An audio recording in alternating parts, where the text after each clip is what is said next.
Welcome back, everyone. Today's explainer is going to be absolutely fascinating. We're looking at a piece of writing that perfectly, and I mean perfectly, mirrors the human mind in all its chaotic, beautiful, and, sometimes really dark glory. We're breaking down a poem called Inversnaid by Gerard Manley Hopkins. Whether you're totally new to poetry or you've been reading it for years, this is going to completely change the way you look at a simple stream in the woods. So get focused, get ready, and let's unlock the emotional landscape of wild water. Okay, let's dive into this. Right here is the central, beating heart of our explainer today. What would the world be once bereft of wet and of wildness? It's a powerful, haunting question, isn't it? Hopkins isn't just asking us about the loss of a few trees or a puddle of water. He's literally asking us about our own survival. Because as we're going to see, this poem uses the physical environment to map out our internal environment. Without the wildness of nature, what exactly happens to the wildness inside of us? Section 1. The Poet's Great Escape. Now, what's really interesting here is that to understand the absolute genius of this poem, we have to look at the massive contrasts in the poet's life and exactly what he was running away from. Gerard Manley Hopkins was a deeply spiritual man. He was a Catholic priest who lived and worked right in the grim height of the Industrial Revolution in England and Scotland. He spent his days in these really poor factory communities completely surrounded by hardship, smog, and suffering. But his ultimate sanctuary from this grim world was the vibrant, untouched Scottish Highlands, specifically a small village called Inversnaid. This wild, beautiful landscape became his escape.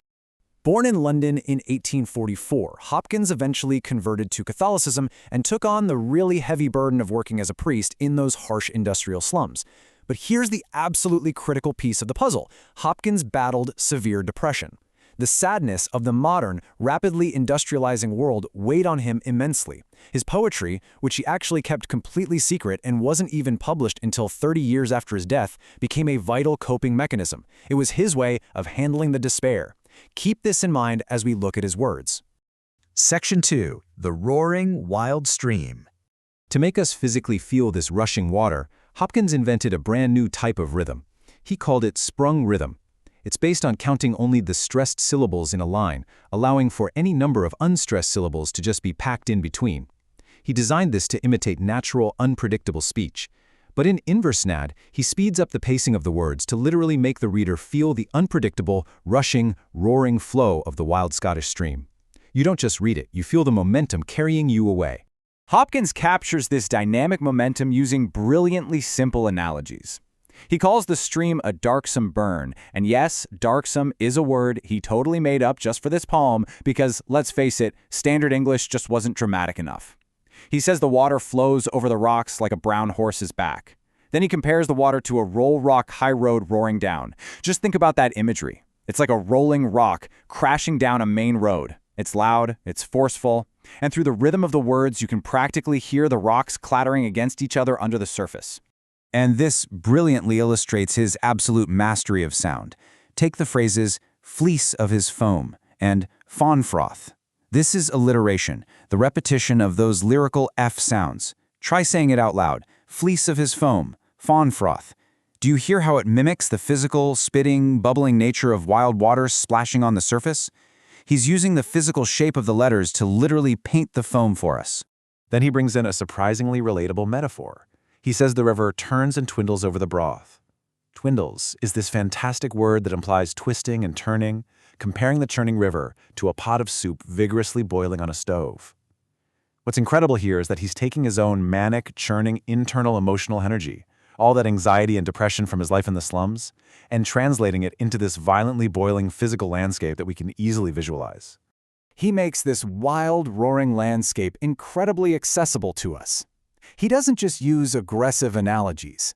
He looks at the churning water and compares the foam to a sheep's fleece, or, rather amusingly, to a lady's puffy wind-puff bonnet that's just been rudely swept off her head by the breeze. By comparing this untamed Scottish wilderness to everyday domestic sights, he invites us in. He makes the wildness feel familiar. Section 3. Drowning in the Dark Pool. Must move to and see how this builds through the concept of personification, giving human qualities to an inanimate object. Hopkins uses this tool right at the exact moment the water falls into a pool, and it signals a massive shift in his emotional state. The wild, energetic, bubbling stream we just tracked suddenly dumps out into a pitch-black, fell-frowning pool. Notice the word frowning. The pool is literally frowning fiercely at us. It's no longer a lively stream. It's a darksome, menacing, deeply gloomy place. All that energetic forward momentum just stops dead. And here is where we hit the emotional climax of the explainer. The text reads, "It rounds and rounds, despair to drowning."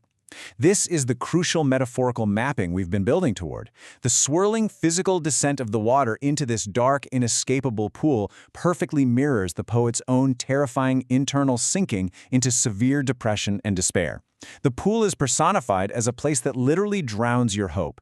He's showing us exactly what his depression feels like being trapped in a pitch-black, bottomless pool of swirling water. Section 4. A plea for the wild.